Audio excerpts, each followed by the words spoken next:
নমস্কার, আমি Dorothy Majumdar voice of হিন্দুস্তানের তরফ থেকে এই মুহূর্তে আমরা এসে উপস্থিত হয়েছি বিশিষ্ট সাইকোথেরাপিস্ট শিল্পী চ্যাটার্জি ম্যামের কাছে। আপনারা সবাই জানেন আগামী 19শে সেপ্টেম্বর আমাদের অভিন্ন হৃদয় বন্ধু এবং ভয়েস অফ হিন্দুস্তানের সদস্য অরিজিতের মৃত্যুবার্ষিকী। প্রতি বছর আমরা এই সময় কিছু সোশ্যাল অ্যাওয়ারনেসের জন্য আমাদের কিছু প্রোগ্রাম থাকে।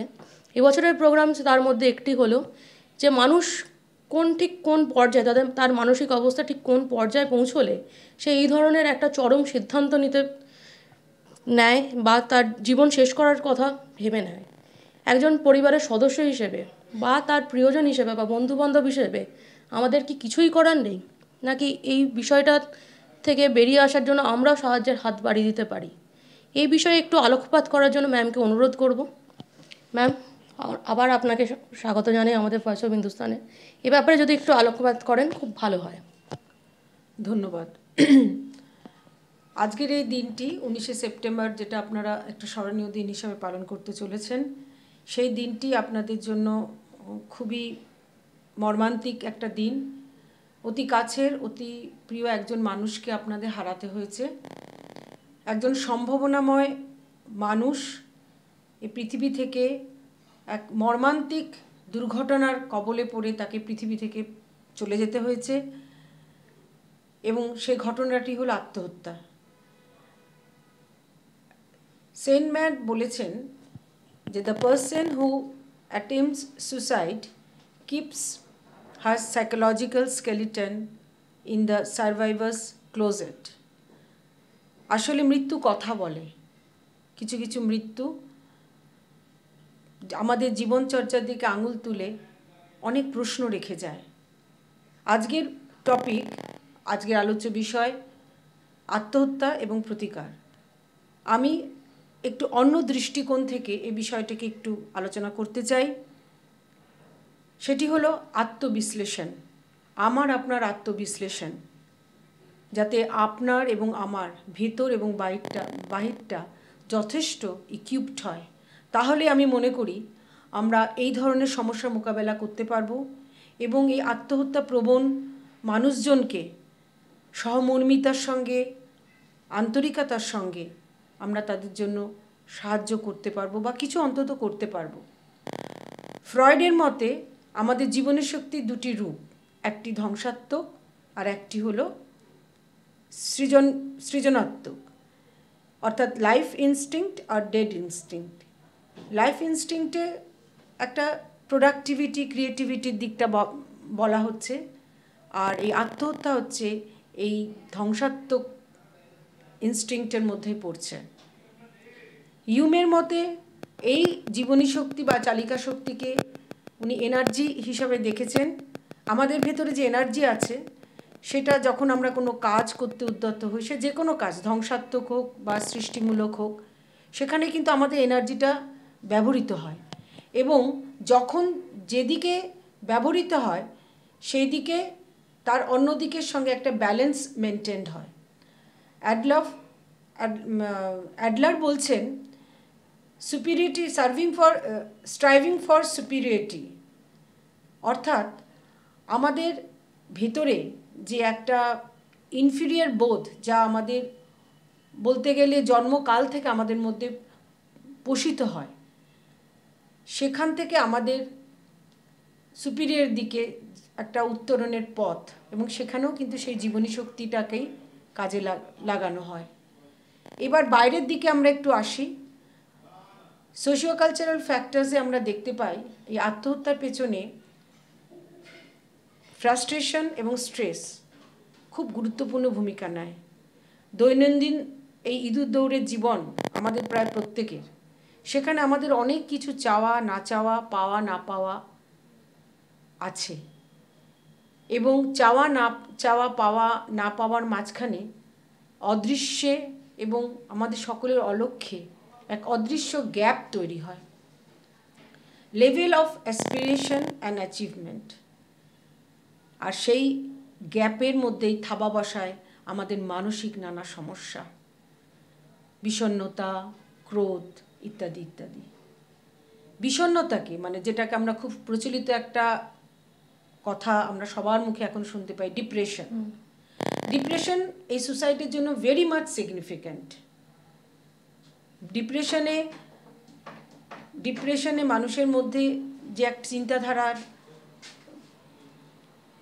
চিন্তাধারা আসে, সেখানে তার মধ্যে কোথাও একটা অসহায়তা বোধ। আমাদের কাছে যখন কোনো ক্লায়েন্ট আসেন এই বিষণ্ণতা নিয়ে, হতাশা নিয়ে, তখন আমরা তার এই থট প্রসেসটাকে দেখবার চেষ্টা করি যে সেই মানুষটার মধ্যে কতটা হেল্পলেসনেস আছে, বা তার মধ্যে হোপলেসনেস ডেভেলপ করেছে কিনা। এই হেল্পলেসনেস এবং হোপলেসনেস এবং অবশ্যই ওয়ার্থলেসনেস, নিজের প্রতি একদম নিজেকে একটা ওয়ার্থলেস ভাবা, এই যে থট প্রসেস, এই থট প্রসেসের মধ্যেই কিন্তু সুসাইডের সংকেত লুকিয়ে থাকে। তাই জন্য যে সমস্ত ডিপ্রেশন নিয়ে যে সমস্ত ক্লায়েন্ট আমাদের কাছে আসেন, আমরা তাকে প্রথমেই জিজ্ঞেস করি, বা আমাদের ইনফরমেশন আমাদের সবসময় জানতে হয় যে তার মধ্যে মৃত্যু চিন্তা আছে কি না, মরে যাওয়ার ইচ্ছা আছে কি না। এই মরে যাওয়ার ইচ্ছা, সুসাইডটাকে এই জন্য আমরা আবার 3টে ভাগে দেখি। একটা হচ্ছে সুসাইডাল থট, একটা প্ল্যানিং, আর একটা স্টেপ হলো অ্যাটেম্পট। তাহলে আমরা যারা সার্ভাইভার, আমরা যারা এই বিষয় নিয়ে আলোচনা করছি বা কিছু করব ভাবছি, আমাদের কাজ কিন্তু এখানেই শুরু হচ্ছে। একটি বিষণ্ণ মানুষ যার মনটা খুব খারাপ, তাকে যদি আমরা তার কথাটা খুব মনোযোগ সহকারে, খুব সহানুভূতি সহকারে শুনি, এবং সে যে অসহায় নয় এই ব্যাপারটা আমরা তাকে, এই বোধটা তাকে জাগিয়ে তুলতে পারি, তাহলে কিন্তু যথেষ্ট তাকে সাহায্য করা হবে।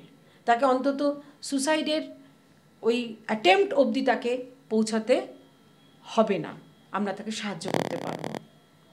আসলে যখন মানুষ সুসাইড করে, সুসাইডটা তো কোনো লাইফ লং ক্যারেক্টারিস্টিক নয়, একটা মোমেন্ট অর ম্যাক্সিমাম আওয়ার, একটা মুহূর্ত থেকে ম্যাক্সিমাম 1 ঘন্টার ব্যাপার। এবং সেই মুহূর্তে বলা হয় মানুষ কিন্তু খুব দোনমনোতে ভোগেন, ambivalent about taking his or her life. সেই সময়টা অনেক সময় আমরা একবার সোশ্যাল মিডিয়ার থেকে দেখি কেউ সুসাইড করছে এবং ভিডিওতে তুলে সেটা তার বন্ধুবান্ধব বা কাছের মানুষজনকে জানাচ্ছে। কিছুদিন আগেই একজন নামকরা অভিনেতা বম্বের, যিনি শোনা গেছিল যে মৃত্যুর আগের রাতটায় অনেক বন্ধুবান্ধবকে নাকি ফোন করেছিলেন, ক্রাই ফর হেল্প, বাঁচার আকুতি। এই বাঁচার আকুতিটা, তার মানে যখন একটা মানুষ সুসাইড করছে, সে কিন্তু দোনমনো ভাব তার মধ্যে থাকতেই পারে, আমি সুসাইড করব অথবা করব না। আর ঠিক সেই সময়টা তার এই বাঁচার আকুতি আমাদের ধরতে হবে, সেই মোমেন্টটা। আমরা যদি ধরতে পারি তাহলে আমরা সে মানুষটাকে বাঁচিয়ে আনতে পারবো।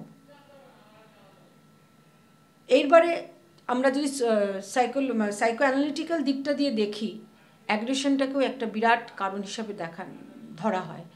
তার কারণ অ্যাগ্রেশন মানেই তার একটা প্রকাশ, হ্যাঁ, যে কোনো আবেগকে এক্সপ্রেশন দিতে হয়।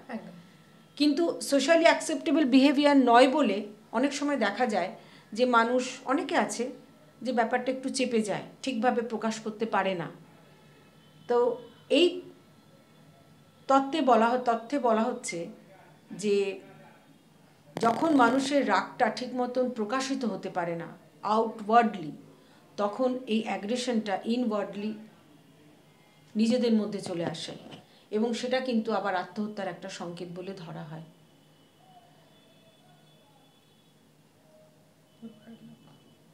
এইভাবে আমরা যদি সোশ্যাল ইন্টিগ্রেশন ফ্যাক্টার্সটাও দেখি, সেখানে কিন্তু লোনলিনেস, সেখানে একটা আইসোলেশন, একা বোধ।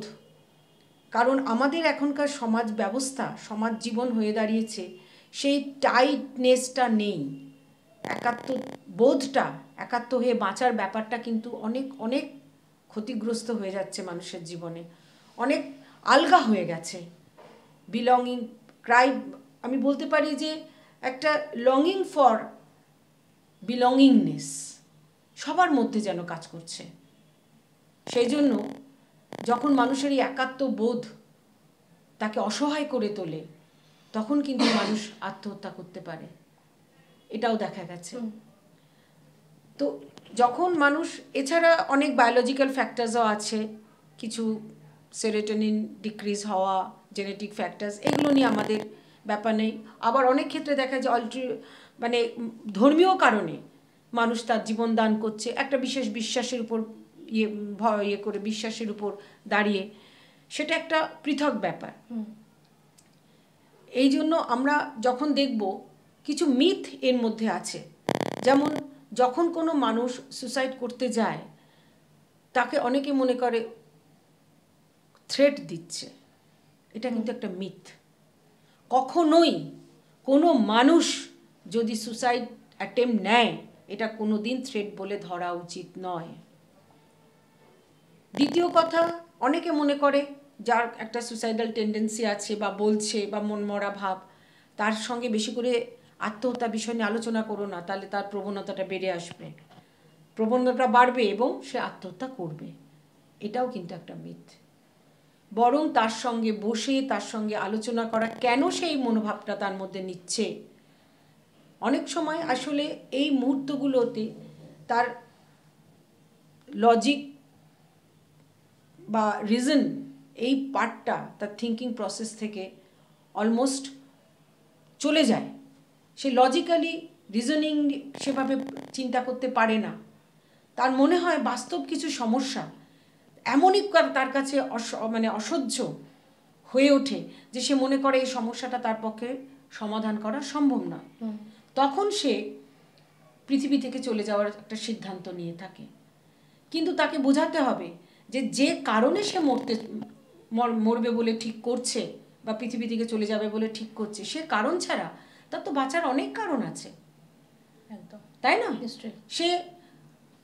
সে যদি একটু ধার্মিক হয়, কোনো আধ্যাত্মিক ব্যাপারে সে যদি যুক্ত থাকে, বিশ্বাসী হন, তাকে সেই বিষয় নিয়ে তাকে তার দোহাই দেওয়া, বা যারা তার কাছের মানুষ, তার অতি প্রিয় মানুষ, তাদের কি হবে, সে চলে গেলে সমস্যার তো সমাধান সে করে যেতে পারলো না, কিন্তু তাদের মুখের দিকে তাকিয়ে তাদের কথাটা যেন সে বিচার করে একবার, এবং তার ভেতর যে পোটেনশিয়ালিটি আছে তাকে তার ভেতরে সেই দৃষ্টিটা তৈরি করা, ফিরিয়ে দেওয়া যে তোমার মধ্যে সেই পোটেনশিয়ালিটি আছে, অল্টারনেটিভস ভাবানো, যে যেভাবে তুমি ভাবছো সেভাবে হয়তো তোমার সমস্যার সমাধান হচ্ছে না, কিন্তু অন্যভাবেও হতে পারে। একদমই। এরপরে অনেক সময় দেখা যাচ্ছে যে অনেকের বাড়িতে তারা যখন ফেলিওর হচ্ছে, অসফল হচ্ছে, তখন নানা রকম কিছু আলোচনা সমালোচনা হয়ে থাকে। এইটা প্রথমে বন্ধ করতে হবে। তার বাড়ির লোক, সে মা বাবাই হন বা আর যে কেউই হোক, তাদেরকে এটাকে বন্ধ করতে হবে। এবং সে ব্যক্তি যদি নিজেকে ফেলিওর বলে মনে করে, তাহলে কিন্তু তাকেও বোঝাতে হবে যে কোনো কিছু পাওয়াটাই একেবারে চূড়ান্ত জীবনের হতে পারে না। এরপরে যদি আরও কোনো মানুষকে দেখা যায় যে যাদের মধ্যে এই প্রবণতাটা দেখা যাচ্ছে, যদি বোঝা যায় কোনো সাইন থাকে যে হ্যাঁ ও কিন্তু মনে হচ্ছে যা কিছু একটু কোথাও যাচ্ছে, কিছু করছে, কিছু সম্ভাবনা যেন ওর মধ্যে বোঝা যায়, কোনো দিন তাকে একলা ছাড়া উচিত নয়। কেউ না কেউ ফ্যামিলি মেম্বার্সরা তাকে, বা প্রয়োজনে বন্ধু বান্ধব, তাকে একটু, তার সাহচর্যটা খুব তখন দরকার। এবং সবসময় মনে রাখতে হবে যখন এটাকে থ্রেট ভাবা হচ্ছে, সেই থ্রেটটা যতবারই সে দিক না কেন, যতবার দিক না কেন, প্রতিটা ব্যাপারেই প্রতিটা ক্ষেত্রে খুব সিরিয়াসলি এটা দেখতে হবে। একটা বার যদি মিস হয়, সেই মিসটা যদি সত্যিকারের সুসাইডের রূপ নেয়, তাহলে কিন্তু মারাত্মক। তাই কোনো তার অ্যাটেম্প্ট করবার কোনো ব্যাপারটাকে অবহেলা করা, অগ্রাহ্য করা একদমই ঠিক হবে না। আর সবথেকে বড় কথা, এই বিষয় নিয়ে আমরা সকলেই জানি অনেক বিশেষজ্ঞ আছেন যারা এই বিষয় নিয়ে কাজ করছেন। বিশেষজ্ঞের পরামর্শ অবশ্যই নেওয়া দরকার। এর জন্য দরকার পড়লে কিছু সার্ভিস সেন্টার খোলা দরকার, হ্যাঁ, সেখানে যাতে মানুষ যেতে পারে, তাদের মনের কথা বলতে পারে এবং সেখান থেকে যথেষ্ট সাহায্য সে পায়। তবে আমি একটা শেষ কথা বলতে চাই, কোনো সমাধান না হলে বা কোনো অসফলতায় আত্মহত্যা কিন্তু জীবনের শেষ কথা বা সব কথা হতে পারে না। অনেক ধন্যবাদ ম্যাম। আপনারা শুনলেন। আশা করব আজকে ম্যাম যেমন আমাদের দিকে সাহায্যের হাত বাড়িয়ে দিয়েছেন, ভবিষ্যতেও এরকম কোনো সমস্যা হলে আমরা যাতে আপনার সাথে যোগাযোগ করতে পারি এবং আপনি আবার আমাদের সাহায্য করবেন এই আশায় রেখে আজকে শেষ করলাম। নমস্কার।